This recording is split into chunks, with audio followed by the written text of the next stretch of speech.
professor, and tonight's debate will be about disciplining children and some other stuff. But before we continue, Ed, we post our debates online, specifically on YouTube and on our website, Manhood Academy. Do you consent to have your voice altered and for this debate to be recorded, to be shown on YouTube and on our website? I like how you explain it different every fucking time. Look, we're only recording the audio, and we're going to distort the voices to preserve your anonymity. Blue has 1,000 different ways of saying that, but that's essentially what we're going to do. Yeah, that's fine. That's all good. Sweet. All the spokes. Okay. All right. Tywalla, get ready to tag in case our moderator fucks up again. We had complaints about him. Tywalla can tag in. There were formal complaints. There were formal complaints lodged against our moderator in the last debate, so he's on probation period right now, and we have a backup moderator in case our current moderator is not doing his duties. All right. Now, before the debate, Ed, if you need to appeal to me, you can. We'll make sure that you get all your points across. I do reserve the right to mute your microphone if I hear that. If I hear you talking over each other, I reserve the right to mute the mic. And I also reserve the right for you to answer challenges. So if there was a challenge that was unanswered, I may make you, a professor, answer a challenge. So without further ado, Ed, let's make it happen. Before the debate commences, yep. I didn't hear his consent, number one. And number two, I'd also like to say that, formally enter in the record, my debater has a beard. I don't want to give away his identity, but I've never faced anybody with a beard, so I believe there's an intimidation factor on his side, and I believe that's to his advantage, so I don't think that's fair. I just want to lodge that. I saw Ed acquiescing, but Ed, can you verbally give us your consent? I do consent, and I agree that it is an intimidation factor, but I'm against disciplining children, but I will discipline this baby face over here. Oh, yeah. Well, okay. I'm already in love with this debate. Let's get it on. Oh, yeah. Ed, go ahead and continue. All right, I guess I'll just read the post that I made, because that's most of my argument. I made a post on the forums. So I wanted to go over that, too, with you. Can I interject something? Instead of reading it all the way through, because it's a long post, I'd like to rebuttal, or if you want to expand on a point, I say we should discuss it point by point, so if you go through the whole thing, I'm going to not know what to backtrack unless I just am looking at it and reading it. Sure, because I made three distinct points in this post. Okay, so let's post that in the chat. Let's see, where is it? Boom. Debate challenge, and your post-debating physical discipline. Alright, I'm going to post this link so everybody can go to it if they want to at their leisure. Oh, you already did it. Okay. There it is. So everybody can click on that, and we're just going to go along, and let's get it on. Alright, right on. So I'll start. So, in this post, I will present to you a rational argument using the quotes from your free ebook, as well as common sense reasons and scientific studies which support my reasoning, to explain why physical disciplining children, including spanking, hitting, etc., is only abusive and actively prevents a child from learning to reason intelligently on their own. So, first point. Okay. So that's your claim right there. That's the claim. Okay. That's the claim. First, I will explain why children lack the capacity to be held accountable. Can you read that last sentence just to clarify? Because I think that's also important to your point. In other words? In other words, it prevents full maturation into an adult with self-control and results in the perpetuation of the same abuses later in life against others. Okay. So, got that. First, I'll explain why children lack the capacity to be held accountable for their actions, a case which you, Professor, lay out thoroughly in your book. You say, quote, since children lack foresight, they act according to their immediate desires. That's on page 16, 17. A child lacks an adult's mental and physical capacity, also on page 17, and thus a child requires an adult to restrict their actions for the sake of everyone's welfare. Right. So if a child lacks foresight and the adult's mental capacity, then it makes no sense to hold them accountable for their actions and use violence against them. Okay, right there, that point right there, I want to dispute that point. Okay. Because you're making a case based on our own words in our ebook, but it's clear from the reading right here that you're misunderstanding. Hold on a second, let me mute the chat room. Okay, you're misunderstanding the last quote here. You said, thus, you're quoting us from page 17, since a child lacks foresight and they act according to their immediate desires, childish whims, the child requires an adult to restrict their actions for the sake of everyone's welfare. The word restrict is part of discipline. This is part of the limiting process. This is part of the punishment process. This is part of the suffering process that takes place for anybody to mature. And we use various examples throughout our form and throughout the ebook. For example, if you want to grow grapes for wine, you don't just go out and pick wild grapes. They're not fully limited. They're not fully restricted. Therefore, they're not as sweet. They don't produce as sweet a wine. If you want to use a horse for transportation, you got to tame it. You got to be able to ride it. You got to restrict it. You got to work with it so that it goes left when you want to go left and goes right when you want to go right. If it's wild and has no restriction, it'll go anywhere it wants. Same for even practical things like let's say a car, you want transportation. You can't just stand on top of car parts. You have to restrict them and limit them to a design. So once they're in the car design and all the parts are assembled into a restricted, limited space, then they can function. They can fulfill the function of a car, which is to take you from point A to point B. Same with humans. In the business world, if you're not restricted and limited, you don't have a calendar, you don't have a schedule, you don't keep appointments, you will lose all your business. You'll be an unsuccessful person. If you're an athlete, you don't restrict your body, your diet, you'll be fat. You won't be able to perform the duties of your athletic requirements of your sport. If you don't train and restrict your body, the same thing applies. So restriction and limitation are all parts of discipline. They're not separate things from discipline. And really, what is taking place when you're talking about the concept, what we're talking about the concept of restriction, limitation, and discipline, is that we're talking about suffering, a self-discipline. This is a concept we talk about in our ebook, which is unless external discipline is applied to you, you will not develop self-discipline. Meaning, unless somebody restricts you outwardly, you will not learn how to restrict yourself inwardly. You will not learn how to, if somebody doesn't teach you what to eat properly, when to tie your shoes, to brush your teeth, to get up in the morning, those things will not spontaneously occur by themselves. You need somebody directing you, guiding you, restricting and limiting your behavior so that you will develop that self-discipline to restrict yourself, to limit yourself, to discipline yourself. So, for example, if somebody's teaching you how to eat correctly, your parents are teaching you to eat vegetables, not just candy, later on in life, you will, when you walk by a store window and you see a Cinnabon, you will hunger after it, but you're going to, because your parents have already restricted you externally and you learn the concept of self-discipline, you'll be able to say no. You'll be able to go into suffering voluntarily and say, well, I can't eat that sweet thing even though it tastes delicious because my body will suffer. So I'm going to restrict myself. I'm going to limit myself. I'm going to discipline myself. The same thing applies to this concept of external discipline, aka spanking, scolding, etc. But you're focusing, I'm assuming you're focusing on physical spanking, which we'll get into deeper when we get into your later points. But this is just the base concept that we're talking about restriction in a general sense, but in a practical sense, this restriction and limitation and discipline translates practically for children into spanking when they're doing things that are dangerous, that are detrimental to their welfare, and are not meeting the parents' expectations for how they should grow and mature. So that's why we use this concept of discipline and restriction as the abstract principle, and then we talk about it practically speaking in terms of spanking. Okay, so keep going. Okay, well, I agree with your abstract principle of limitation and discipline, right. but I think that falls on the caregiver's shoulders to establish an environment which is going to naturally limit the child's behavior. Like you said, dangerous behavior. You don't have the child alone in the kitchen, so they can't. Yeah, but touch what do you the mean stove when on you their say own. you say natural environment? What does that mean? Well, I guess it's an artificial environment. A natural environment was completely the wrong word, but you establish an artificial environment that you as a parent create for the child, which restricts their behavior, so you don't leave candy sitting out. You don't even allow them the option of candy. So candy doesn't even enter into their minds as a child. So they don't throw a tantrum about, I want candy. Or you don't... well, let's say, do you think they will see candy when their grandparents come over or when they're in a store? I mean, you make it seem like your version of restriction is just to cut off all access to the visual aspect of candy or all temptation, as if you're going to restrict all possible avenues of them encountering something which is detrimental to them. That's like saying to restrict them from going out in the street, you're never going to let them see the street, or you're never going to let them see cars. That's just completely impractical. I don't know how you could apply that to candy even, especially with sweet things being so ubiquitous in our society. Your grandparents come over, they go out to eat, there's desserts everywhere. I don't know how you could possibly restrict them from being exposed to the concept of sweets and candy other than your own home. You don't think like when they're at school or when they're with a teacher, when they're with friends. I know when I grew up, I was all around candy. I mean, Halloween, isn't that nonstop onslaught of candy? So when you say you're just going to leave it out of their reach, I think that's a very short-sighted solution. Maybe in the case of candy, you're right. But if you teach the child from a young age that candy is something that needs to be limited, that's something that needs to be restricted in their diet, then they can reason through this, and this is something that I brought up in the post as well, right. That children very young are able to use reason and are able to be reasoned with. And if they can understand clearly that candy is not something that's going to help them, that's something that's eventually going to hurt them, and they have a healthy brain that's able to think and reason, then that's something that they can understand. I don't think that children are born dysfunctional, which I think is one of your major assumptions, is that children are born dysfunctional and that they're not going to naturally want to imitate their parents if their parents are functional.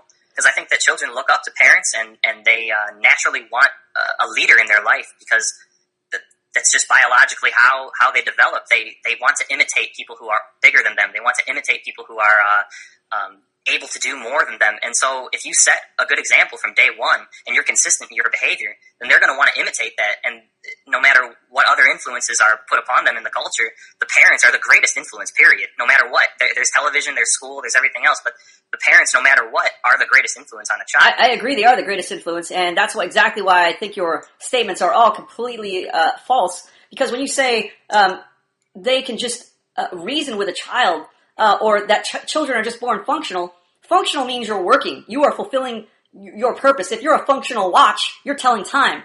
If you're a functional car, you're driving correctly. You're operating correctly. There's no oil's missing, no gas is missing. The tires are all filled. If you're a functional, bridge, people can cross you. Whatever design you have, you are fulfilling that design to its fullest capacity. That is functioning. A child is not a full-grown adult.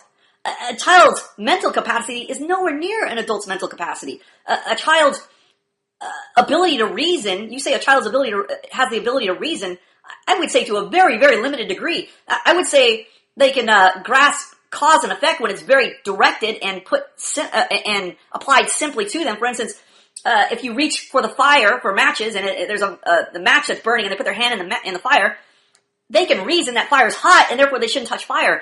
But to have an abstract sense of, if I pour gasoline in the house, there's matches around, there may be some future combustion possibility. Or if why am I allowed to have... a child have access to gasoline? Well, I'll go into further examples. That's not just, I'm just trying to make an example here to show the breakdown of your reasoning here. For example, if a child has, if a child is given sweets after dinner, let's say you get a dessert, right? With your vegetables, you get a piece of cake or some sweet thing. Well, why are sweets okay after dinner, and yet you can't have sweets before dinner or whenever you want? So there's different concepts going on here. It's not just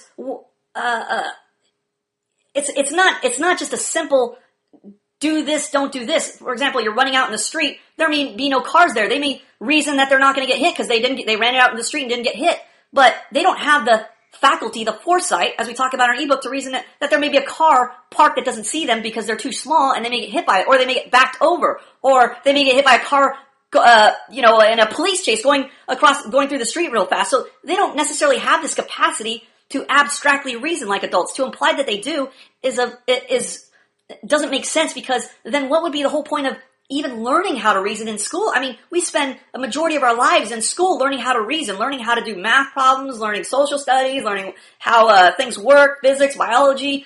We are learning cause and effect. We're learning future consequences. I mean, they teach us stuff all the way into college. So to say that a child is qualified to reason as an adult and can govern their own life, and they're qualified to govern their own life, it's silly, because even adults require governing for their behavior. For example, if you're speeding and the sign says 55 miles per hour, well, I know a lot of bright people that go over the speed limit. Now, you can reason that, hey, you might get a ticket. Hey, that's going over the speed is dangerous. You could put other people in danger. There's many good reasons you can come up with to justify why you should stay under the speed limit. And you make those reasonings with adults. But those same adults also make contrary justifications to that posted legal speed limit. They say, I'm late for work. Or I'm speeding and nobody's around. Or I'm speeding and it's safe to do so. Or, weather's a factor. Traffic's a factor. The type of car I have. Can my car, I have a new Audi A4 and it can, handle excessive speeds over 100 miles per hour. So it's safe for a faster speed limit. I know a radio host who makes this case all the time that speeding is, or breaking the speed limit is perfectly fine and reasonable to do. So what keeps you under the speed limit? Ultimately, it is discipline in the form of a police officer, because if you are speeding around a cop, the cop isn't just going to try to reason with you out the window. Hey, buddy, rolling down the window, it's time to stop. Please stop, because it's not a good idea for all these good reasons. When you come up with these counter reasons, what does he do? He threatens you with punishment. He threatens you with discipline. He will stop you. And if you don't stop, he'll get more of his buddies to chase you. He'll call in backup or the radio. If you still don't stop, he'll try to ram your car off the road. If you still don't stop, he'll try to shoot your car. He'll try to take your life. So you're talking about the concept of reason. We're dealing with adults, and they're still getting outward discipline. I mean, even if you don't listen to the judge, you say, fuck you, judge, I'll keep speeding, he'll throw you in jail for even more punishment. So this concept of just saying, oh, a child is fully qualified to just reason their way out of out of any situation is completely false, and our own society testifies against you. Well, I'll say right now, society is a traumatized society, and most people have been spanked and abused as children, so it's no wonder to me that they can't understand the reasons why they shouldn't pull over regardless of the physical discipline. They should understand those reasons, and I can understand those reasons. Personally, I don't speed, not because a cop's going to pull me over. I've actually sped and haven't gotten pulled over, and I've changed my mind as I've grown older to the understanding that it's dangerous, that I'm putting other people's lives at risk. Well, why didn't you reason about that as when you were a child? Why when you grew older? I have not had the understanding at that point in time. Well, your claim is that children are perfectly reasonable like adults, and they can grasp the future implications of their actions. It's just like this is just what we're arguing about right now. And I also used to do drugs. I used to smoke weed all the time. I think that I was depressed and that I had reasons emotionally why I did things that endangered my own life. Reasons emotionally. Right, but you were older than you were as a child at that point, I'm assuming, when you were taking drugs and whatnot, and you still had a higher reasoning faculty than you did as a child. Well, I don't know if that's the case. Just because you grow older doesn't mean that you reason better. You weren't able to reason as effectively as like a teenager or an adult as you do when you're first born from like 1 to 5 years old? You're telling me your best reasoning years are between 1 to 5? No. Of course, it's limited when you're younger, but the fact is that your brain is still developing at that point. Okay, so you're making my case for me then. Your brain is still developing. You're not completely reasonable, or can be considered reasonable as a child. You have some limited capacity to reason, but it pales in comparison to a teenager or an adult. So I don't know how you can make a case that children can just simply be reasoned into good actions. Well, here's my main argument here. So let's say that a child does run into the street. You should be a child who cannot understand that running into the street is dangerous is a young child. That's only a young child who's going to do that. And you should be there and not leave your child unsupervised and able to just run into the street on their own. And you should use physical force to grab them and stop them from going into the street if they do try to run into the street. But then the addition of spanking, they don't even understand how. If you're saying that they have a limited ability to reason and you spank them, they can't even. They don't even know why you're spanking them. It's like, why am I getting hit? Yeah, I just tried to run somewhere. What do you mean they don't know? You're implying, see, with your previous argument was when children get spanked, they get terrorized. You're confusing. I agree with you that many people don't know how to spank, don't know how to properly discipline. They create a terror situation, which we also talking about in our ebook. There is a difference between fear and terror, which I'm not sure you're clear on. For example, you are fearful when you're walking around the edge of a cliff, because you can fall off that cliff, you can die. You can have grave, serious bodily injury if you fall off a cliff. So you're fearful when you're near the edge of a cliff. But when you're not, when you're 10 feet further away from that cliff, you're not fearful anymore because there is a consistent principle that operates with gravity. It only punishes you if you're violating it, if you're violating its standard. You don't have to fall off a cliff to fear the cliff. That's my point. Well, here's my counterpoint. If there's no gravity, you wouldn't fear falling off the cliff in the first place. If there's no potential for you to fall down and feel the effects of gravity, you wouldn't even understand how painful it was. Just like if a match wasn't hot, you never burned your hand, or you never had any experience with fire, you wouldn't be fearful of fire. You would have a dangerous experience. Also, a lot further along that point, there's people who don't have the ability there's certain people who have a damaged faculty. I'm not sure it's all over the body, but certainly over their hands, where they're not able to sense pain as we can sense pain, and their lives are very dangerous because they can be putting their hand on something hot and not even know it, and be damaging their hands because that disciplining process that is there, that pain signal isn't there, that safeguards them, that lets them know their hand is doing something bad that can damage their entire body. So if they don't have that pain receptor there, they're in a world of trouble because so many, they could get poked, stabbed, cut, hurt, hand on fire. Whereas we have this warning signal. If we're just doing something and we're not even paying attention to our hand and something happens to it, boom, that painful response lets us know, don't do that. We're doing something wrong. The same with a child.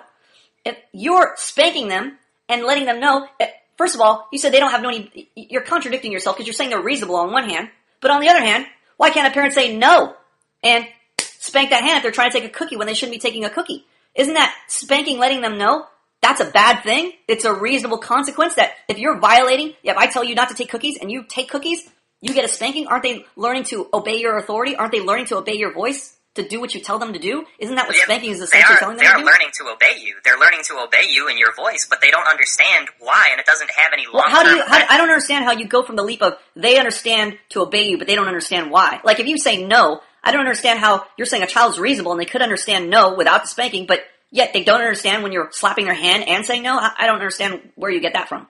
Okay, well, I'm saying that the gradual process of learning how to reason and learning how to be in self-control of your own discipline and of your own life and defining your own limitations, that's a long journey that takes children up to the point of adulthood, of maturation. So what you're saying is I should try to reason with a child who's throwing a tantrum because they want a toy, even though I can't spank them or limit them any other way. I just have to say, well, it's, hey, you shouldn't throw a tantrum in the store. It's not reasonable. You're going to disturb all the customers, and you're going to create a bad social situation for me within the community. You think that reasoning is going to work on a child throwing a tantrum in a store that they want a toy or they want a piece of candy? You seriously think that me telling this person in a reasonable manner, reasoning with that child, that behavior is detrimental, that is going to stop the child just because I told them to do it? But why is the child so unhappy in the first place that it's going to throw a tantrum about getting a toy in the store? If children don't have restriction, what does it tell them they can't? The fact that they're happy already, the fact that they're not looking for a toy, and that if they're told that they don't need a toy, and they so can you understand, think if you tell a child, hey, child, you don't need a toy, that's going to curb their desire to, when they go to school and they see somebody has a Pokemon game or a stuffed animal or a cool toy, they're just going to say, well, my dad told me I don't need a toy, therefore I just won't like your toys. That's just how it happens? I mean, why don't we just tell consumers, hey, don't like this car, don't like these cool clothes, don't like hanging out with these cool people who are really a bad influence on you. Why doesn't that work? Why don't we just have a commercial that just says, hey, just don't do that? If it was really as you claim, why would we have all these frivolous activities and superficial things that are totally polluting our culture right now, that are completely unnecessary, but yet people are drawn to them? If it's just a matter of simple reasoning, hey, you don't need a toy. If I could just tell my kid, hey, you don't need a toy. Great. Why can't I just tell people, hey, you don't need expensive clothes? Well, most people's parents are horrible influences on them who have no positive influence on them whatsoever, who are inconsistent in their behavior. And so a child looks at a toy and, I mean, they have nothing else to think about. They're thinking about the toy because that's what's cool to them. That's what's interesting. But they haven't been taught by their parents to think about things that are actually important. And they're just like. So how do you teach a child to not like toys and to think about other things, or to not want candy, or to not give in to their whims? How do you do that, practically speaking? Through patience and. Patience is an abstract concept. I want to know how that's going to work in real life. Patience doesn't work in real life. That's a concept. I want to know how that's going to be practically applied in real life. Well, I can't give you an answer to that. I'm not a parent myself. I plan on reading some parenting books before. So you're going to read parenting books about parenting without having any experience dealing with kids. Well. And that's where you come up with your theory of kids will just listen just by reasoning with them. Well, I come up with that theory from the facts that children can reason. As early as 14 to 18 months, they can reason. So how many children have you dealt with that from that early age where you've been able to practically get them under control? Well, at such an early age, I have no experience personally. I can point to some people I have a ton. I mean a ton of experience working with kids. From summer camps growing up when I was a camp counselor and whatnot. I can tell you, you are so dead wrong. It's absurd. It's absurd. These kids have been grown up in an unhealthy environment. I don't know how you can use them as an example when they have probably already been subjected to physical punishment. So you're saying I've been worked for kids from anywhere to like 5 years old to 18 years old. So you're saying from before that kids are just totally totally different animal from 1 to 4 years old, and that you are just going to reason with them. And from that 1 to 4 year period where you teach them how to reason in a superior manner to other children who have been grossly or adversely affected by poor parenting, that is going to change them for the rest of their lives from that point on. Once they hit 5 years old, they are a totally different animal. They totally operate a different way than the other kids, literally hundreds of kids that I've dealt with from 5 to 18 years old that operate not according to what you're talking about. You're saying this special class of kids from age 1 to 4 are going to operate completely according to how you think it's going to go, and then once they hit that magical age of 5, it's going to be smooth sailing from then on.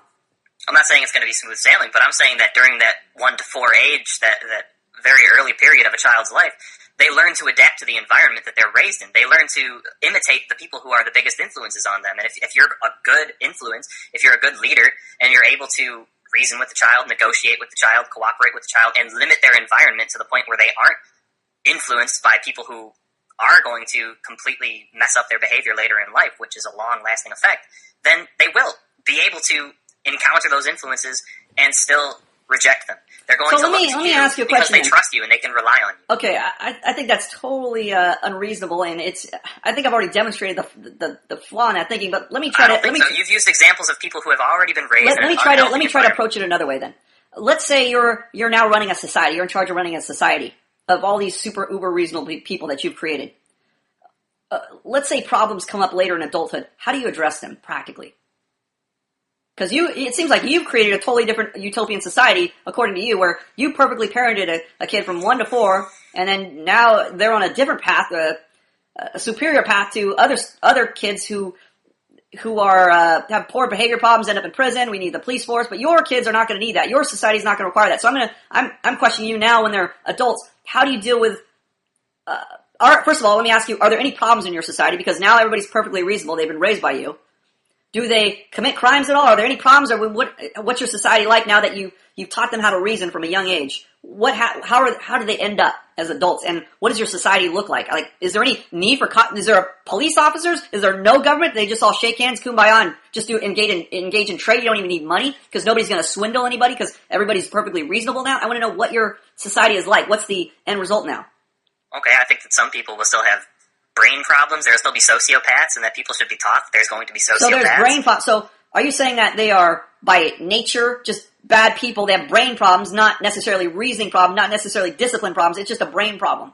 Some people. Some people. I don't think that genetics are perfect. Okay, so then some people have a genetic issue where they're just bad because of their genetics. What about the other people? They'll be able to cooperate and solve those problems through negotiation. So you're saying there's a class of people who are just genetically bad, therefore they behave bad. And then the other class of people are just reasonable because they've been raised by you to be reasonable. There's an exception to the rule of people who are able to reason. Just like you say, there's... Well, you're talking about exceptions. I don't want to talk about exceptions. I want to talk about norms. There's no point in talking about exceptions. We're talking about norms. Well, so the norms are the people you raise are reasonable, and then there's a genetically bad people. Those are the exceptions. Wait. Okay, so the majority now are the reasonable people, and the exceptions are the genetically bad people. If everybody raised children in a peaceful way and they used nonviolent communication and they used negotiation and reason and cooperation and they taught these, they were good influences, they were consistent leaders, and they were people who the children looked up to imitate, right, then the majority of people, as a rule, as a general thing, people would cooperate and there would be no violence. It'd be a peaceful society. No violence. Okay, so you are completely delusional, and I would challenge you to raise your kid because I would be so scared to see you raise a society. I don't... your argument is I have a good theory. I have actual experience, so I know you're full of shit. That's why that's why I'm so confident to say that. You're talking to me about children. You're talking to me about children just having some naive book theory in your head about how they should work and how they should operate, where I have actual real-world experience. The only dispute you have is that from age 1 to 4, where I didn't train them, where they were in their parents' hands, and somehow they were damaged in their reasoning faculty growing up by, not physically, but they were either not taught to reason correctly, or they were just abused from that age, 1 to 4, and then suddenly they're sprung on me, and so they're already damaged at that point. So that's your contention. I don't know how you could possibly think that sounds like a reasonable position, given that you have zero experience working with kids, and I have tons of experience working with kids. So that right off the bat. Have you raised a child? I'm sorry, what? Are you a parent? No. So then you haven't worked with the child from day one. You've only gotten children after some circumstances that you have no knowledge of. So how can you say that you have had all this experience with children? Right, exactly. So I would just pit my real world experience, my limited real world experience. Obviously, I didn't raise them from breastfeeding them, but I would bet my limited real world experience against your theoretical, imaginary, no world experience. It isn't imaginary, though. I mean, we're basing... It isn't imaginary? You don't have any experience, and that's not imaginary? This is based on assumptions. I mean, all Right, arguments... yours is based on assumptions. Mine's based on real world experience. Your assumption, though, you are working with an assumption, which is that children are going to be dysfunctional no matter how you reason with them, that children cannot reason, that there's no way for them to... If they couldn't reason, why would I bother teaching them to reason? How could they learn how to reason if they didn't have a prerequisite ability to reason? Well, it's just like saying, how could you learn how to play basketball if you weren't born knowing how to play basketball? You're still born knowing how to utilize the laws of physics. No, you're not. Somebody has to teach you to push your hand up and down. You don't even know what physics are. You have a prerequisite of understand. Like, there's no way that you'd be able to learn anything if you didn't already have the prerequisite ability to reason. How does... If your brain was not intelligent... what would be the point of even? Then there's no way you'd be able to learn anything. Okay, so what would be the point of even teaching somebody how to form a letter in cursive or add 1 + 1 = 2 if we're not teaching reasoning exercises and how things interact with each other in a reasonable manner? How can we even talk about these concepts like math, which are all based on restriction and reason? How could you even govern people with these concepts if it's just this innate ability they're just born with? These are specific concepts, though, that you're teaching them. The ability to conceive of concepts is innate to your brain. It's the function of the human brain. Well, that's what I just said. You have the capacity to play basketball, but you don't have the ability. You don't have the trained skill, the ability to play basketball. Somebody has to teach you that. Because that's a specific concept, though. What I'm saying is the ability to reason is the ability to conceive of these concepts. Well, if you didn't have that innate ability, then you wouldn't be able to learn anything. Okay, so you're conceiving of, you have the capacity to reason, but it's not developed yet. I mean, why do they even have classes in logic in college if people are so reasonable growing up? Well, the concepts that you do understand, that you do remember, your memory is not developed. But what does logic have to do with the memory? The ability is not something that you can develop. It's just so you have it or not. Yes so or no you either have it or not. So basically, you're saying all classes on reasoning and logic classes in college are completely useless because you can either understand logic before you get to class or you don't. Right. Either you have the ability to understand logic or you don't. It's a okay. prerequisite. Either you can conceive of concepts or you can't. That's a yes or no question. You just negated all of basically every university in existence. So I don't understand how your argument even makes sense. I mean, these are guys who are writing your textbooks who you're getting these theories from. So I don't even know where to begin with this contradiction. There's so many holes in your theory.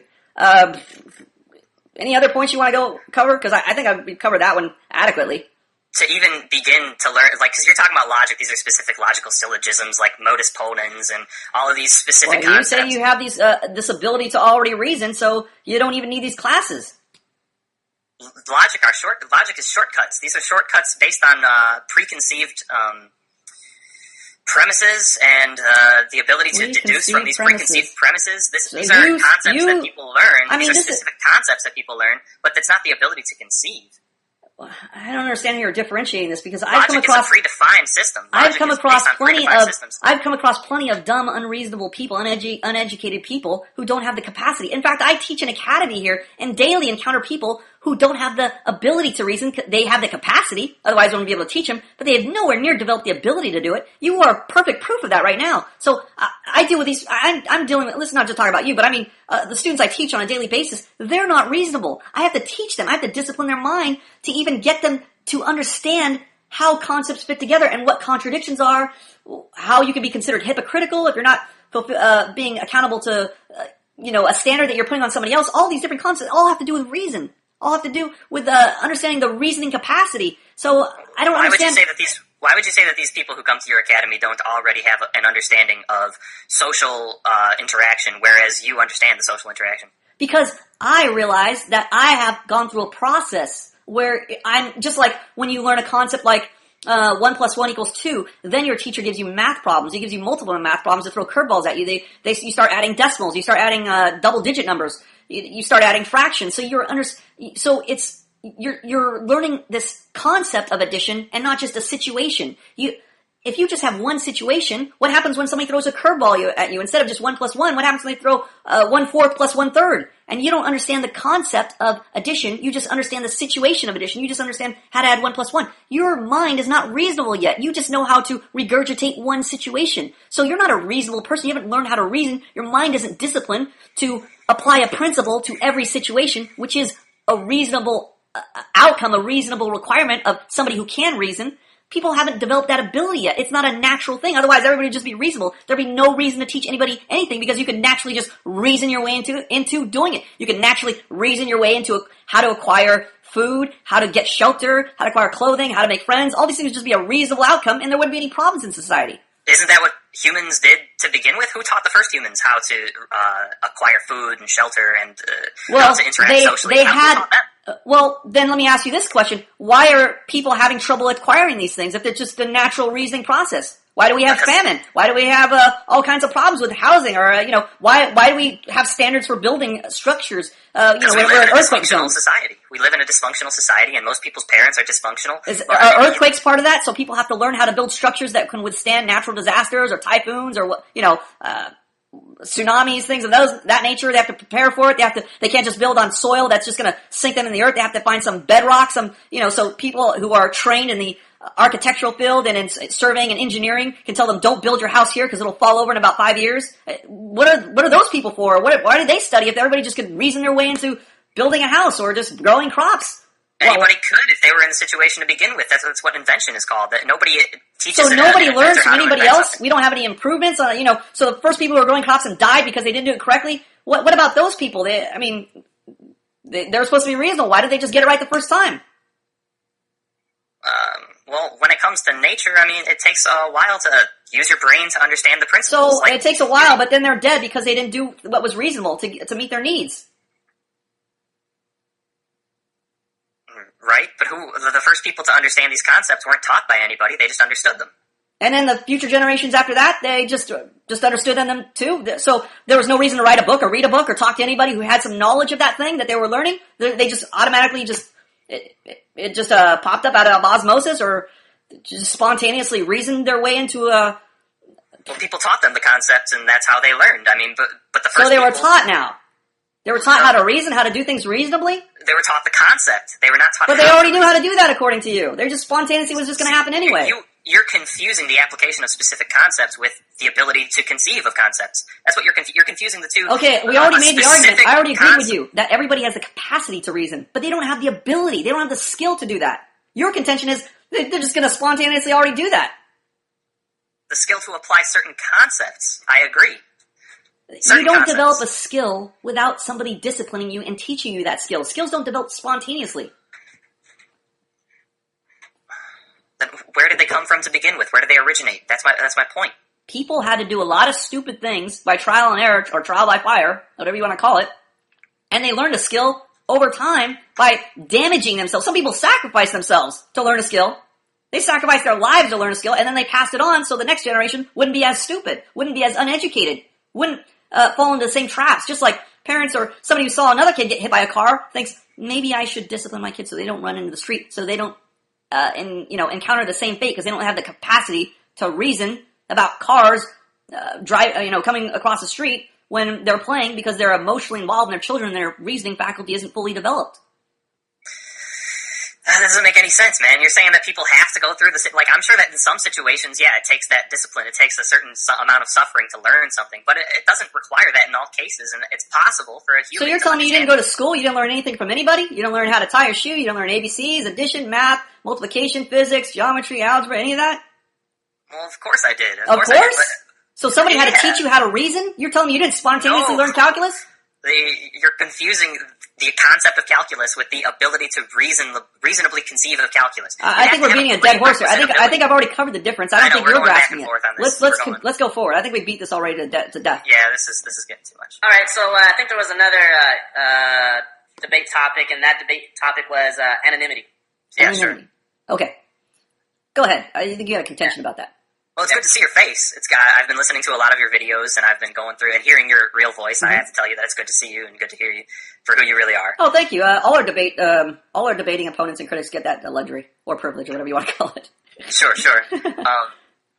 But my contention was that if you're not putting your reputation on the line, if you're not putting your identity out there, then you're free. Oh wait, I'm sorry, I didn't mean to cut you off, but do we cover all your points? I didn't mean go on from the topic. I meant go on to your next point about. Oh. Did you? Because I see there's a bunch of other points that I would like to address, but that's up to you. If you want to address these, that's cool. Yeah, sure. Child lacks foresight. We covered that one. Violence causes a rush of fight or flight hormones to our brain. When this occurs, continually the brain responds by strengthening the parts of the brain related to snap judgments and reactionary decisions, and the parts of the brain related to cognitive, intelligent reasoning shrink. This is all theoretical bullshit. I don't.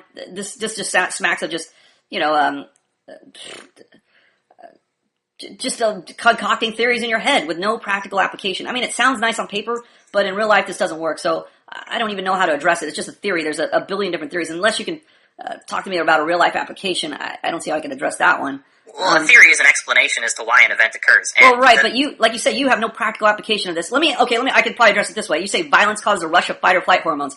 Well, you're speaking of violence here. Let's say, if you fall off your contention is if you commit violence against children, it promotes aggressive. Next paragraph here promotes aggressive and bad behavior. That's implying that if you fall off a high, teeter totter. What are those things called? Monkey bars. Let's say you fall off a high spot on the monkey bars. You're way up there climbing up, and you fall down and hit the ground violently. Could violently break a bone. Violently, scrape yourself. Can get a concussion. Be concussed. So a lot of violent things can happen to you.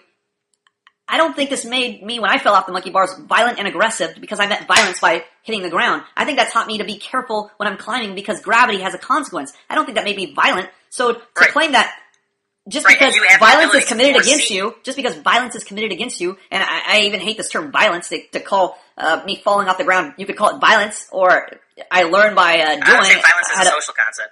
Violence. Right, but I think it's a bullshit political term applied to discipline and spanking to demonize it and to vilify it. Just like I would say, well, I don't say gravity's being violent to me. We never look at gravity and say gravity's a bully. We say you were stupid and you violated the principle of gravity, therefore you got what you deserved when you jumped off the cliff. But when we're liberals and feminists, we demonize good concepts like that and say you were a violent barbarian, you were barbaric, and therefore you spanked your kid. So we demonize things that we hypocritically turn around and say, oh, it's our fault now. If that was the case, we should be consistent and say, gravity, when I fell off the cliff, it was violent towards me. It abused me. I'm in an abusive relationship with gravity because it caused me pain and suffering. But that's not consistent because violence applies to the context of social interaction. But it's arbitrarily applied. You could call it the same thing. You could just say it's a natural consequence of violating a parent's authority, or you could say it's a violent abusive action. It's an arbitrary designation. It's a politically correct designation. It doesn't automatically apply. It was never automatically applied. If you go back in 100 years ago, they didn't say, oh, I was violent towards my kid. They said your kid was acting up, and therefore they deserve to get spanked. They deserve to get punished. They called it punishment or discipline. Nowadays, they refer to it as violence and abuse because it's a politically correct term to demonize the messenger, to demonize the concept, so they don't have to be accountable to addressing the concept. I agree that violence has not always been applied to the action of disciplining your child physically, but violence has always been defined as a social interaction. Violence has never been applied to it's just like rape with a tree branch or falling. That's wrong. It's just like the term rape. Feminists have hijacked the term rape to mean now if you just touch a girl or you just look at her wrong, you're rapey. It's an absurd liberal hijacking of the language, and we see it all the time. It's just a demonization of certain objectionable behaviors that people find objectionable, and they just demonize it so they don't have to address it. It's a very cowardly, intellectually dishonest and cowardly way to approach things. Instead of, like us, we can either have a reasonable debate with you and give our reasons for why we think things or believe certain things, right? We could be reasonable with you, or we could just dismiss you and say, oh, you're a little bitch, you're a coward, you're a faggot. We just dismiss you. But we always welcome our critics to come here so we can have this reasonable debate. That's the difference between us and feminists, us and our critics, because they want to demonize the messenger so they don't have to be accountable to answering the message. Whereas we are more than ready to answer our critics. We are more than ready to be accountable to our message. Our critics aren't. They are children. We are adults. I haven't used any moral words. Violence. It has a moral connotation. If you're saying, it's usually violent and barbaric, implying, there's a moral interpretation always applied to these terms when you see, especially when you see them in the media, violent towards your child. Of course there's a moral connotation there that if you're a violent person, you're a bad person. Do people automatically say, oh, he's just a good person using a violent, so how do you define violence? What's that? How do you define the term violence? I don't, if I was going to use violence, I would use it in a context, like if people were fighting each other, if there's a war going on or there's a fist fight, they're using violence against each other. If there was a controlled setting where I'm applying a discipline, just like if I'm your coach and I'm making you do push-ups because you did something wrong in practice, you could consider that violence because there's violent action being enacted against your muscle groups. Your muscles are tearing. That's violence. You could call that violence. You could refer to it as violence, but I don't look at it as violence. I look at it as discipline. The same when a parent is disciplining a child who's misbehaving. That's not violence to me. That's discipline. That is something beneficial. Violence to me doesn't strike me as beneficial. Like when two people are fist fighting, it doesn't strike me as beneficial. It strikes some people as beneficial to waterboard inmates to get information. You don't think that that's violence? How did you get that leap from spanking a child to waterboarding a suspect from the CIA? If it's beneficial, if it's in a controlled setting, I got what you said, but how do you get that leap from I think waterboarding people is beneficial? Whoever said that? Some people see it as beneficial. Yeah, not me. I'm saying, why would you say that I suddenly said spanking a child is akin to waterboarding? How would you get that? How would you equate that? Beneficial is your opinion. beneficial is entirely opinion-based and subjective. And so to define the term by the subjective opinion of your benefit... Well, if I was going by your criteria, I could just say you're committing violence. Your words are violently reacting in my mind here, so you're committing violence against me there. I mean, if we want to be subjective... That's by your criteria. I'm trying to choose an objective criteria, which is physical force used against somebody. That's violence. Physical force used against somebody. Any physical force between two human beings using physical force is violence. Okay, so then by the same criteria, I could say if you're restraining your child, like you said, if he's running out in the street and you grab him, that's violence. It's physical force. It's violence. I could say gravity's violent. I could say opening my car door is violent. It's physical force. I could say... You're right. That's... my definition's not consistent. Well, there you go. That's my point. I need to rethink that. But let me make a point okay. That I think might resonate with you because it applies to principles, universal application of principles. If you do use physical force against your child, if you do physically discipline your child using spanking, hitting them, whatever, then isn't that teaching your child that in order to get your way, in order to be obeyed, then you should just hit somebody, that you should just spank them or pull them over your knee and hit them to get your way? What's to stop them from when they grow up and you're an old man and you're like, hey, Dad, go do this for me, and you don't listen to the child? What's to stop them from putting you over their knee? Well, then let me ask you a question to answer that. Okay, as you say, why is spanking necessary? Won't that teach you to be violent? Same with a police officer arresting you. Why can't they just suggest you stop? I mean, won't it teach me to be violent if a cop tackles me and pummels me and puts my hands behind my back and arrests me if I'm speeding? Won't that teach me to just be a violent person? How else should they stop me then? If I'm a danger to society, I'm racing through society, I'm knocking cars over, I'm killing families. What should they do to me?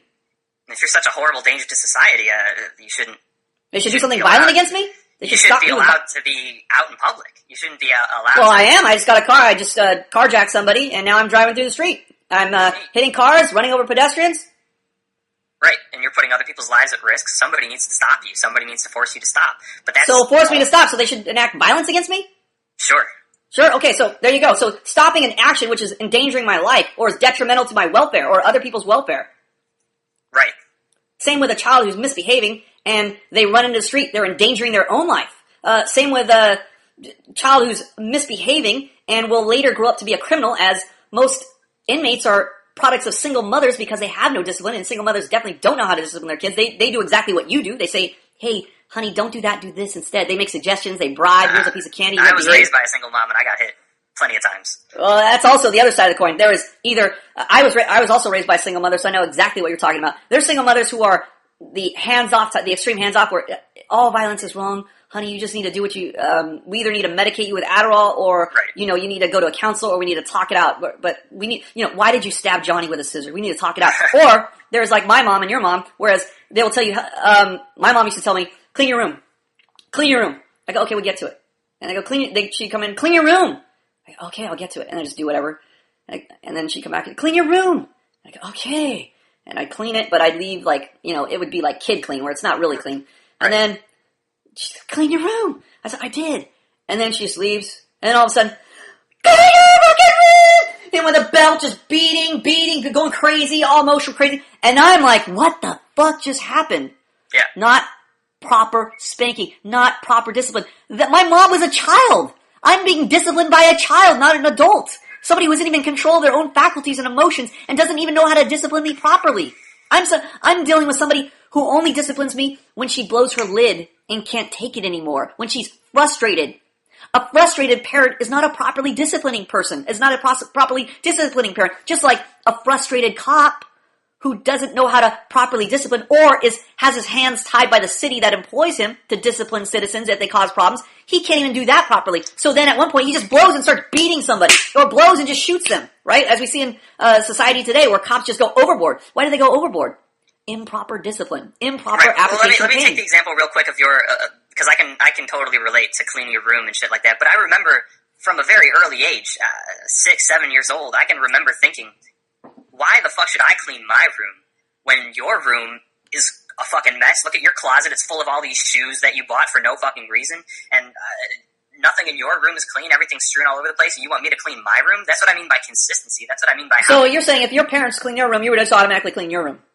I think so. I think if the house was organized and clean, and that's all I knew, and that's what I looked up. So you think if people just see an orderly society, they just automatically become orderly? Yeah, you adapt to your environment. You adapt to your environment. Well, as a living creature. it sounds like a great theory on paper, but practically speaking, it just doesn't fly. I mean, there's so many examples of it not happening, and you have no real world. I'd love to see you govern a city or govern something and give me the results back, because I would gamble that you have no clue what you're talking about, and you would reap that very quickly if you tried to govern a kid. I mean, I think you'll learn firsthand if you ever have a kid that your approach to this is just going to bite you in the ass. Your wishful thinking that you're just going to reason with your kid and they're just going to go along with you just because you're just a consistent example, as if that's going to work. I can name you. Have you ever heard of Stefan Molyneux? No. He's a internet philosopher. He has millions of hits on YouTube. His Free Domain Radio is his radio show, and he has a child who's 4 or 5 years old. He claims, this is his claim, that he's never raised his voice to this child. Yeah, I don't trust any of those. They're bullshit claims. His child has never thrown a tantrum. Yeah, I don't trust any of that bullshit. Oh. I mean, I have too much experience working with kids, and I would never believe that. I mean, there's been so many claims. I mean, we hear claims all the time, people throwing studies in our face. I mean, we just heard the president talk about women are only making 77 cents per dollar that a man makes, and this has been debunked by countless economic experts, and he's throwing it around like it's a fact. We've heard so many fraudulent facts and studies, factoids and studies. It's completely bullshit. It completely negates the use of a study. He's trying to get the feminist vote, though. He has a different conflict. That's everybody. There's so many conflicts of interest. That's why it's so necessary to scrutinize these views and not just take somebody's word for it. Well, I have scrutinized them. I mean, I've provided you with my reasons. You haven't talked to his kid. No, I haven't talked to his kid. That's my point. Neither have I. I don't trust it. All right, well, it's a matter of trust then. It's not a matter of trust. What I teach here, I challenge students to test, and I require them to test to make sure it works and it's true and it's not just a feel-good theory like you're purporting to, or you're trying to pass off here. I don't believe in feel-good theories. I think they would quickly learn if they try to do it your way. They'd be uber frustrated.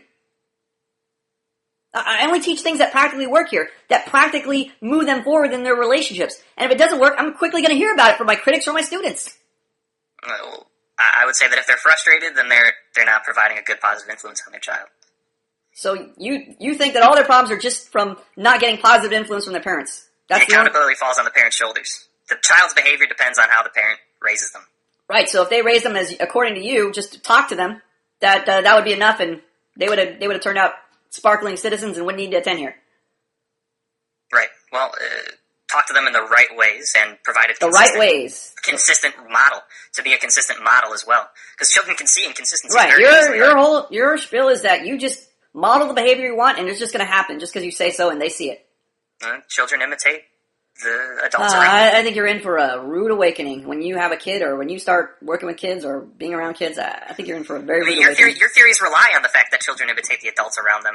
The fact that these children were raised by dysfunctional adults makes them dysfunctional.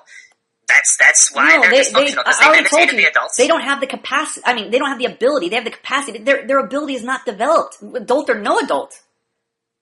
But it's developed in the wrong direction by a dysfunctional adult. That's my point. That they're not dysfunctional to begin with. They have limited function. Yeah, but to be a functional adult means you have to apply discipline. I mean, I apply discipline here at the academy. No, I can't physically touch them, but if I could, I would. I mean, that's why I'm restricted in how effective I can be, because I can only apply a certain limited amount of discipline here. I mean, if I was their parent, they would grow dramatically, exponentially faster. If I could spank them. Discipline is an abstract concept that doesn't necessarily... It's not an abstract concept because we practice it here. It doesn't necessarily relate to physical... we practice it here on a daily basis. So when you say it's an abstract concept, I don't know what you're talking about. If we couldn't apply discipline in relationships, we would have shitty relationships. In fact, people who don't discipline do have shitty relationships, and the students here can testify that when they do learn to apply discipline properly in their relationships, they get a much better result in their relationships. Well, do most of your children, do most of your they are like children to me. Yeah. Do most of your students discipline their girlfriends? Do they physically spank spank the one? I don't know about physical spanking. I've physically spanked a girl or two, but when you're talking about discipline, yes, we have people that write reports on dealing with their relationships, a boyfriend, girlfriend, friend, mom, dad, whoever, and they're required to report on how they reward people to get their expectations met, how they direct people to meet their expectation. They give them positive incentive, and then they give them negative incentive, discipline, punishment, to curb bad behavior, to curb violations of their expectations, right, to curb behavior that's going to break the relationship. Not a physical punishment, though. Well, if they don't have children. If they had children, I would definitely recommend spanking. Why? Because the children can't fight back or leave? What do you mean? Because the children can't fight back or leave? No, because they have. That is the perfect time to spank them because it's because they can't fight back or leave. It has nothing to do with can't fight back or leave. That is the prime time for them to learn consequences, especially when they get older. Like parents like you raise the most violent criminals because without proper restriction when they're younger, they become excessively narcissistic, and you don't realize this. You have the very definition, the very mindset of a single mom, of a person from a single mom standpoint, how she would raise her child. Just like I'm just going to talk to him. I'm just going to reason with him. This is what produces the most violent criminals. The most violent criminals behind bars are raised by single mothers. The majority of people behind bars are products of single mothers. They're the same product of the. I need to talk to you. I need to reason with you. These are negligent single mothers who don't negligent. Your single mother is negligent by definition. She shouldn't be single. She should be under authority of her husband. I completely agree. But I'm saying that these are negligent people and not good role models. The fact that she doesn't have any discipline speaks to that. No, the fact that she's a single mother speaks to that.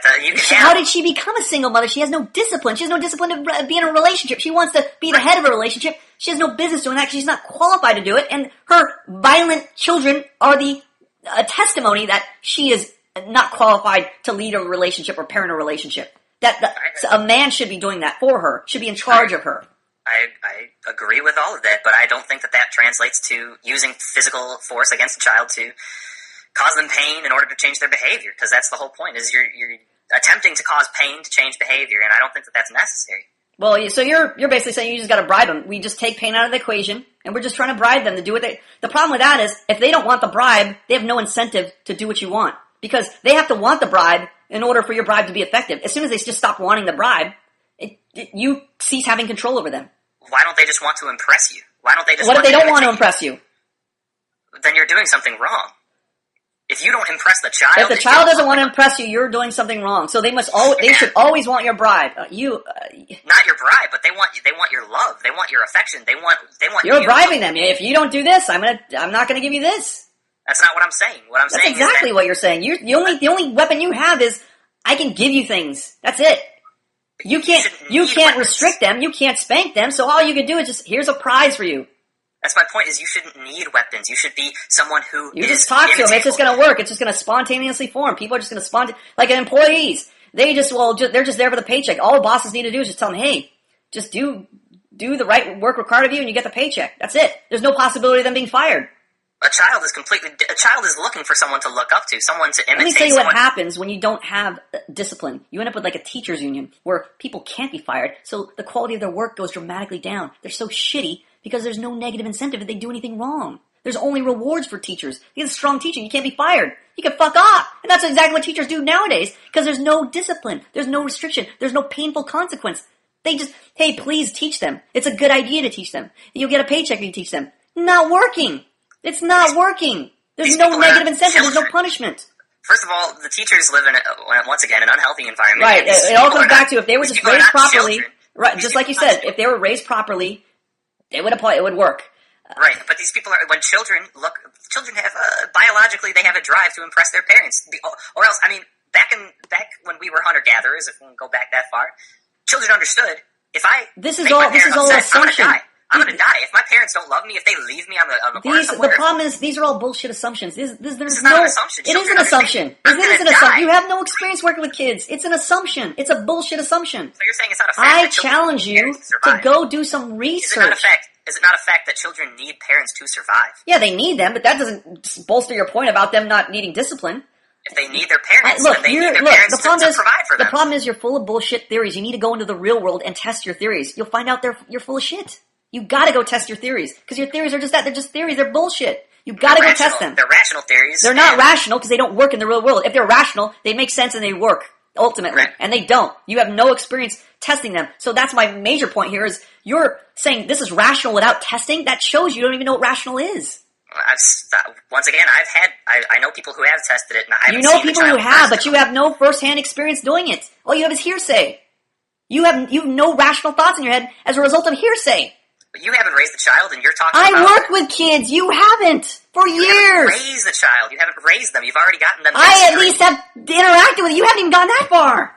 Well, I mean, I've never been an authority role over children. That's my point. You have no experience. You're just spouting bullshit theories without testing it and giving it the label rational. That's absurd. I would be embarrassed if I taught social interaction and just said this is a rational theory that I thought of. I have no experience talking to girls or guys or forming relationships, but it sounds really rational. I would be embarrassed to champion that theory, to advocate that theory. I would be embarrassed to do that. It's a good thing we're anonymous. What? Oh. Just bring it up. I'm joking. I'm bringing up the next one. Okay, I think we covered that argument. Naturally, the question may frustrate parents ask, how can I that doesn't work. We covered all those. Let's move on to... Let's see this last one. Let me just sum up real quick. Go ahead. Sum up real quick, because we have pretty much covered all of it. My main point is that, one, children need parents to survive. They understand that they need to impress their parents. They need their parents to love them. They need their parents to take care of them. And because of that fact, which is a fact, not just an assumption. That's a fact. I agree. That's a fact. They need their parents. Yes. Because of that, they're going to want to impress their parents and imitate their parents, so that their parents don't just leave them on the side somewhere. They don't just leave them in the wilderness to die. That's why children naturally want to imitate their parents and do what their parents that's called a bullshit assumption, and that's why you need to test it. So I challenge you to test your bullshit assumptions, and you'll find out they're bullshit very quickly. Let's move on to the next one. Tested. All right, we'll move on. To people, not you, and I don't trust the people you're referencing. Okay. Let's go. Next point. So you want to talk about anonymity? Yeah, let's go to anonymity. Yeah, let's go down. All right. Well, it's kind of just a side issue because I do appreciate what you're. I understand it's a side issue, but it's actually a major point because you hear about it a lot. We've gone back and forth on this point with our critics, so I think it's an important point to cover anyway. Okay. Well, I do appreciate what you guys are doing. I appreciate the fact that you put all this out for public scrutiny, but I wish that you would put your face out and your identity out so that you would have your reputation on the line for these sorts of things, and so that people could contact you directly with their grievances, with their questions, and so that you would feel responsible for what you're putting out there. Okay, number one, why can't you as a person? Let me just finish real quick. Okay. You as a person are not putting these ideas out there. Professor Plum is putting these ideas out there. Mm-hmm. This is a totally different person. This is a persona. This is not you. This is not your identity. Your persona is putting these things out there, and your persona is what's taking all the hits. This is like a separate entire entity. It's an imaginary entity, and it's not something that's going to make you feel like these ideas are invested. Okay, so the persona is taking the hits, not the actual teaching. Is that your claim is the persona is taking the hits, not the teaching? Well, the teaching is, but... The teaching is. I mean, you just said my persona is taking the brunt of all the, the consequences. Not the fake persona I've concocted is taking all the responsibility, not the actual teaching. So if I'm a professor and I teach 1 + 1 = 2, or let's say I teach 1 + 1 = 3, my teaching that 1 + 1 = 3 isn't taking the brunt of the criticism. It's that my name is Professor and Professor Plum or whatever, and I live at 123 Smith Street. That is what should be taking the brunt of the criticism. The fact that I live at 123 Smith Street and my name is Professor Plum. That is what you're asserting should take the brunt of the criticism. My identity, not the fact that I'm teaching 1 + 1 = 3.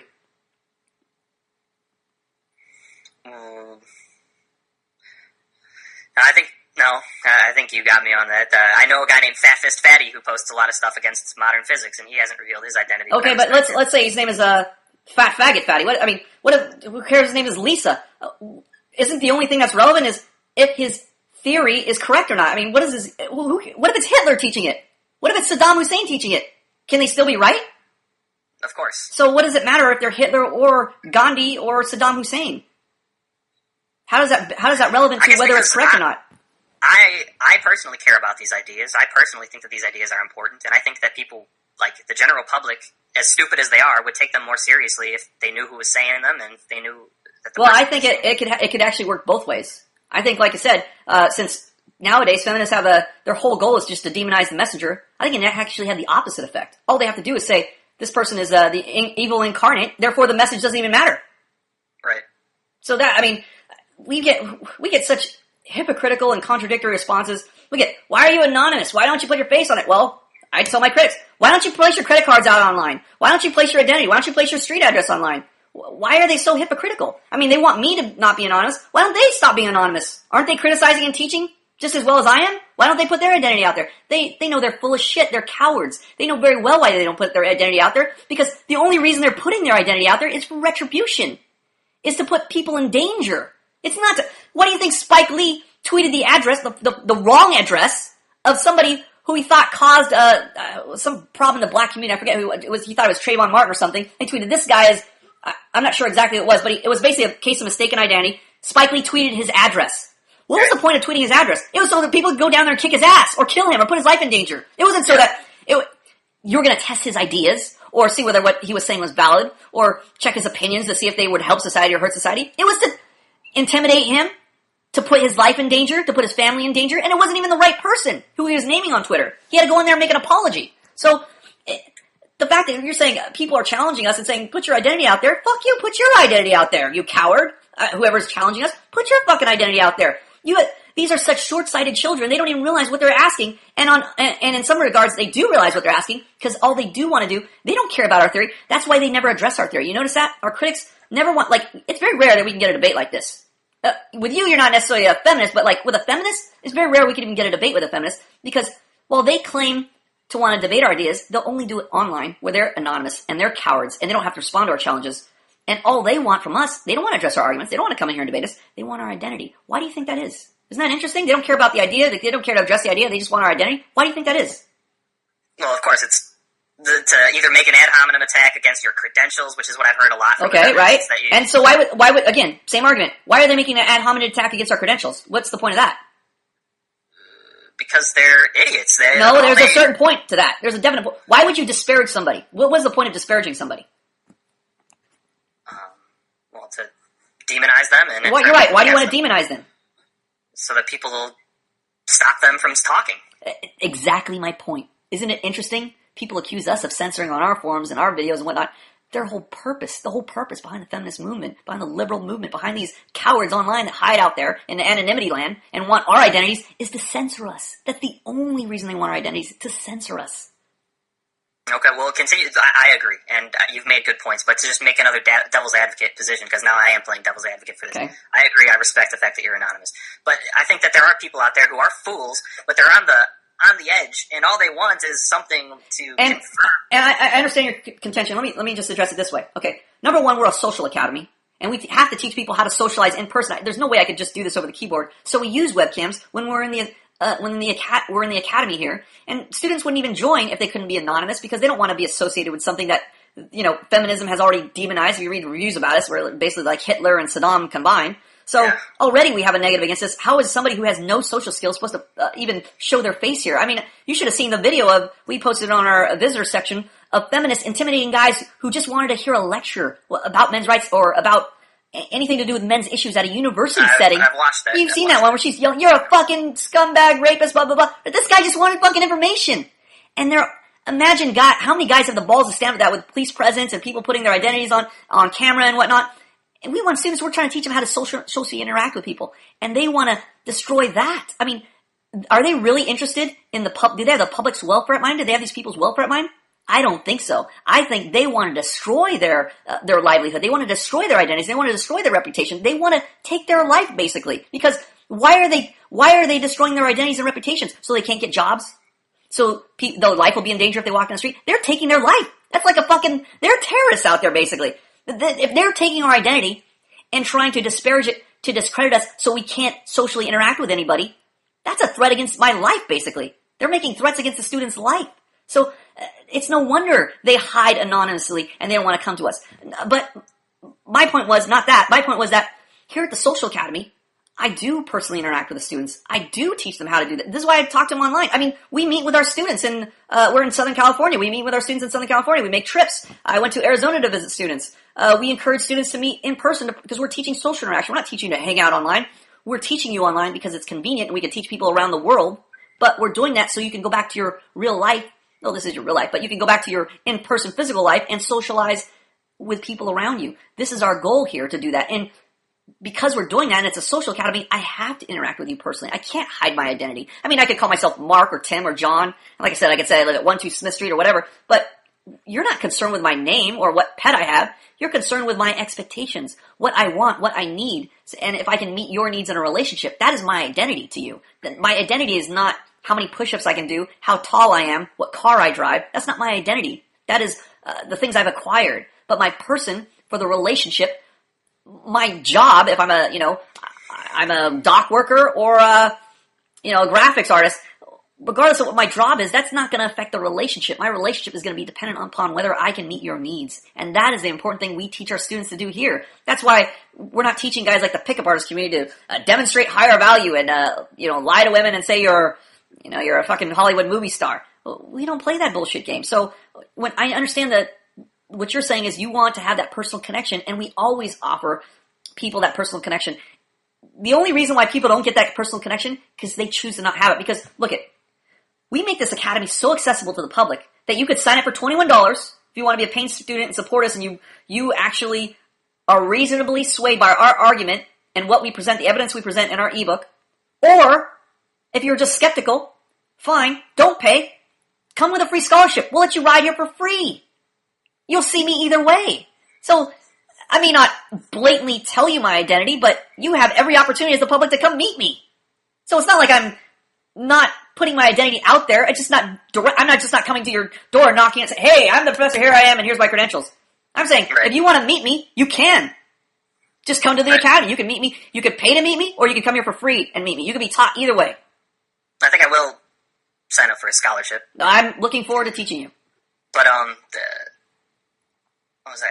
What my point was that maybe some people on the fence would be looking for credentials or looking. Yeah, but that's the problem, is that so many people have been poorly educated to search for things that are incidental to the point. They haven't. That shows me. It's just like when people make authority fallacy arguments when they reference evolution works because so and so said so. So and so in a white coat said so. That's just as bad as saying, well, the professor's right because he has this degree. That's just as bad. People aren't taught how to reason. That's a very poor approach. I don't even do that. I don't go, I know this because I have this, I've done it, I have this academy, therefore I'm right. No. I always put the burden on myself to reason to my conclusion, to present my conclusion reasonably so anybody has access to it. It's not just an authority fallacy. I'm not just resting on my laurels of what I've done. I have to demonstrate what I'm saying. I have to justify my position. Otherwise, how can any reasonable person accept what I'm saying? No reasonable person would just accept it. Just like you accept things, you just accept them because you've heard them from a guy who sounds like he's an authority figure. You said, this guy's a famous philosopher. That's not my position. I think that is your position, and that's exactly why I think it's bullshit. I think you guys gotta test my these position. things. Before we go on, I wanted to get the audience's reaction. Yeah, I think it's a perfect time to get it. Go for it, mediator or moderator. Can we start with my first points about the physical? Let's go through all of it. Let's just get go. Moderator, wake up. Yeah. All right. Let's go through. Let's go to audience reactions. So let's go to Chaiwala.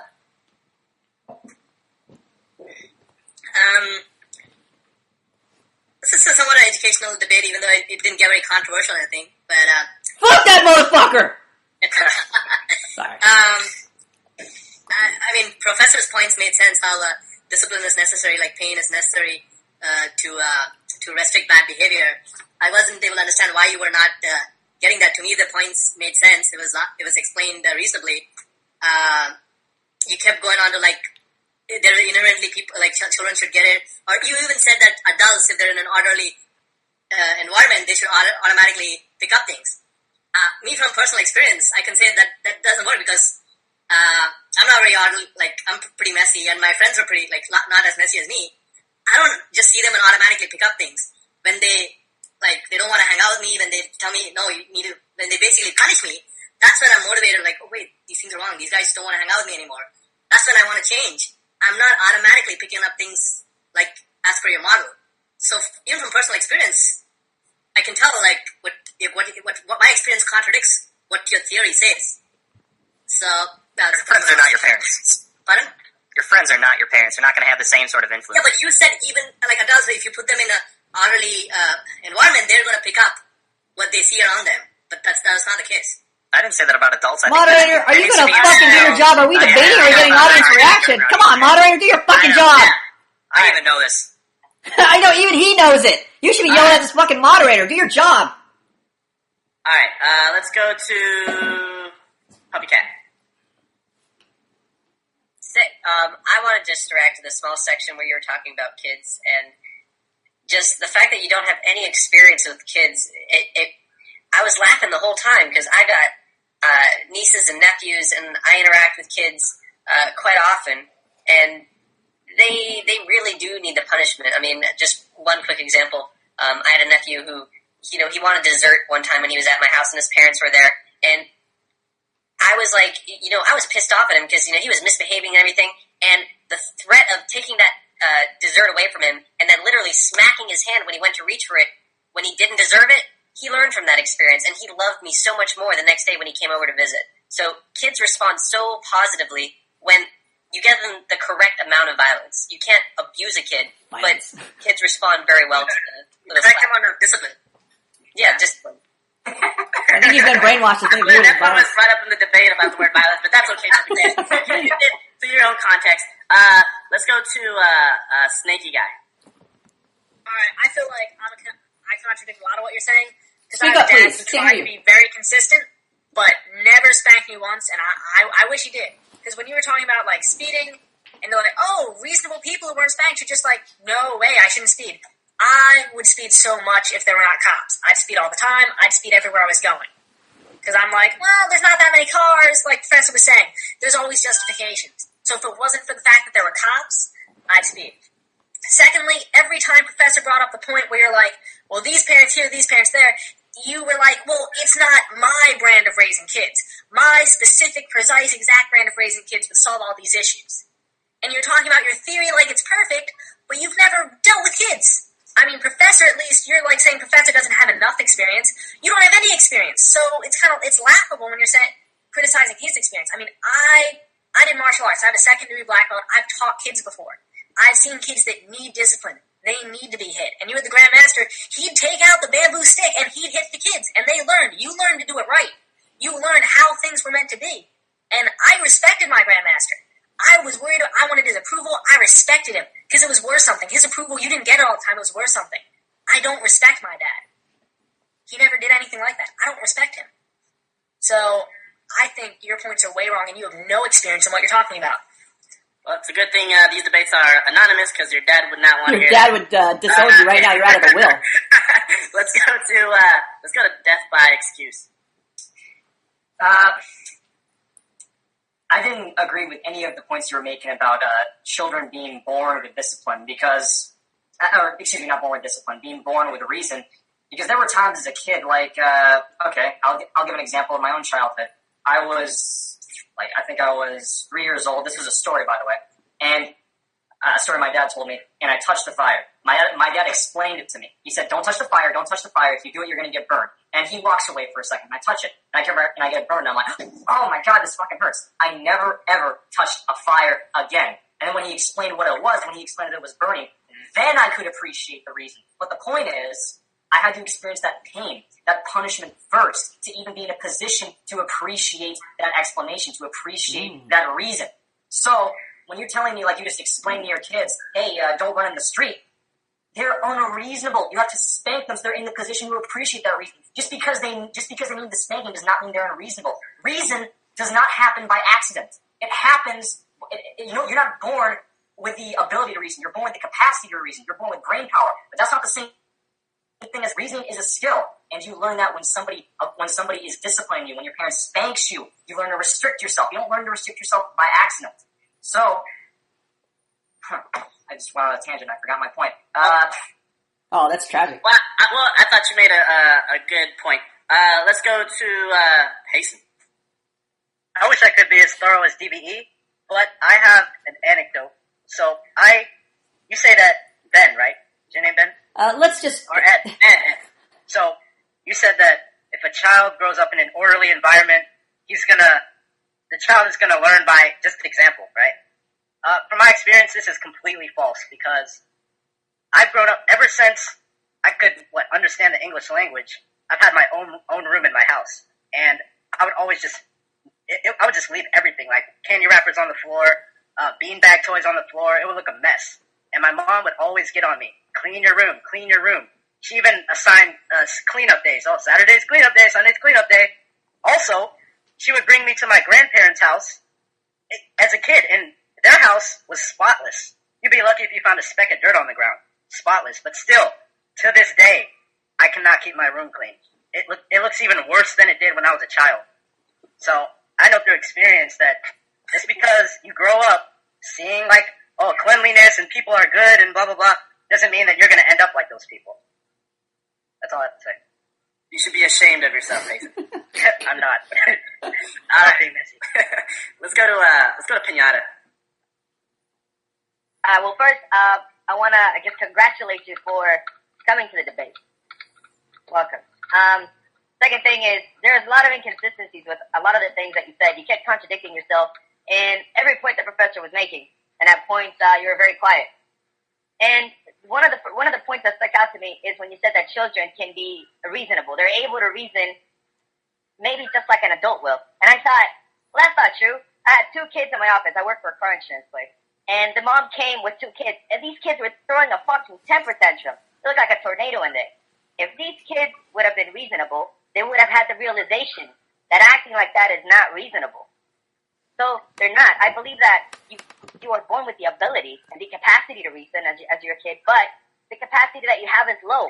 And discipline helps you develop that view of what discipline is, of what limitation is. Just like Professor said, limitation and restriction is part of discipline.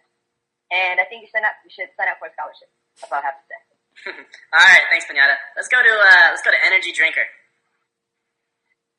I'm glad I was able to make this debate because I missed the last one, and I heard not only was it controversial, but it ended up in a shouting match that didn't end up actually getting on YouTube. The last bit of it was cut off. That's the good part, yeah. It was painful. Yeah. This one, it's been great to watch. I mean, I'm laughing my ass off that it basically became an ad for Mad Nut Academy at the end. My only complaint with the theory about how to parent and making sure the environment's right and setting a good example is that it seems like a very passive way to parent. It's not proactive. Okay, thank you very much. I wish you would have expanded on that thought, but hey, you're still a student. I want to add one thing, if I can. Go ahead, Chawala. Ed, you mentioned that children naturally want to imitate their parents, but then, I would think that Bill Gates' kids, would become junior Bill Gates, but that doesn't happen. They don't naturally imitate their parents. They have to be trained to develop a skill. I'm going to stop you off right there because I think you're wanting to engage in a debate. We're trying to get audience reactions. So, let's go. Well, I wasn't. I'm going to mute your mic here. Oh, you got pwned. I would like to say Charlo just got slapped by the moderator. All right, and let's go to... Pig Dog. You're up. Yeah, so I really enjoyed the debate, and I really enjoyed the debater. You're an exceptional debater, I think, and... Wait a second, I have to ask a question. Is that your real accent, or is that a fake German accent? That's my real accent. Okay. Yeah, my real accent. Okay, go ahead. Okay, so I enjoyed you coming here. That was pleasant to listen to. Oh, they have shitty internet Please connection. But I think video. a lot of your arguments weren't that good. Pig dog, stop your video. Stop your video. There you go. Go ahead. So for example, German. All right, we're gonna have to We'll come back go to to you. a different person. Sorry, Pig Dog, your internet was shitty. Let's go to... Wait, do we have everyone? Track Slayer.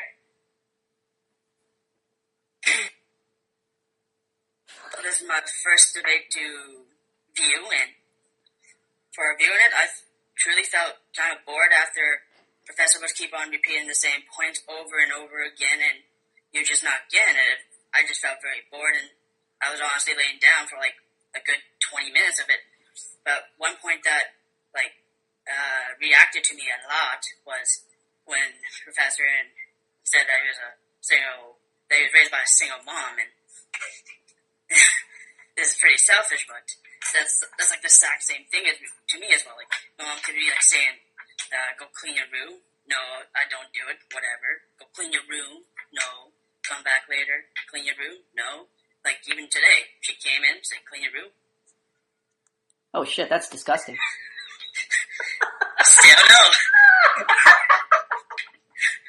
You need a fucking 2x4. You need to be beat with a 2x4. If I was there, I'd be violent against you. Well, just for the YouTube he just showed a picture of his disgusting room. It was like a tornado. It's hilarious. Let's go to, I think Handy, am I missing I think. anyone? Oh, Handy Joy Balls. Handy. Andy's nowhere to be found. All right. Pig dog. No, Pig Dog already went. Oh, let's try Pig Dog again. All right, Pig Dog. Let's see if your internet works. Go.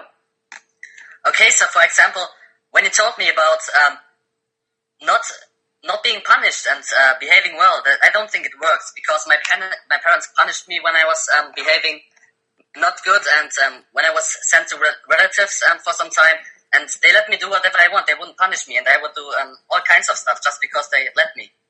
So I think it's necessary. Yeah, that's it. Okay. Well, thank you. And all right, Ed, do you have any closing remarks or anything else you want to mention? Yeah, I just want to say by the end of this debate, I feel conflicted about my own ideas because I do assume that humans have the capacity to reason, that they have the capacity to apply this ability to understand consequences before actually feeling the consequences. Like, we don't all have to run out into traffic and get hit by traffic to know that getting hit by a car is going to hurt. But, like I mentioned before, I have had problems with drugs in my life, and what actually ended the problems that I had with those drugs was having a mushroom trip that caused serious terror emotionally, and it caused me a lot of emotional pain to reflect on the amount of time that I wasted, the lack of self-control that I had, and feeling that serious emotional trauma that was triggered by the trip and by the reflections that I had during that trip. I was able to change my behavior. And would you consider that mushroom trip to be violent against you? It was violent in my brain. All right, then. It was scary. Would you consider it a violent psychological spanking that mushroom trip gave you? As a metaphor, sure. Okay. Professor, do you have any last remarks? No, I think the audience has not really impressed me. They've done a 50-50 job. Some of them were just throwaways. I think half of them sounded like cult members, like they're just parroting what I said, and I instantly threw those remarks away. Others, I think, gave personal anecdotes, which pretty much supported my argument. And I think several of them gave some very thoughtful remarks that really, points that I didn't think of that really illuminated the problem here and just really shed more light on it. So I think my case was already made, and I think the audience reaction supported me. And I just want to let the debate itself do the talking. I think we already made the points that we need to make, and let's post it on YouTube and get their reaction as well. All right, well, thank you for that. Well, I'd like to thank everyone for attending another Manhood Academy debate, and we will see you next time.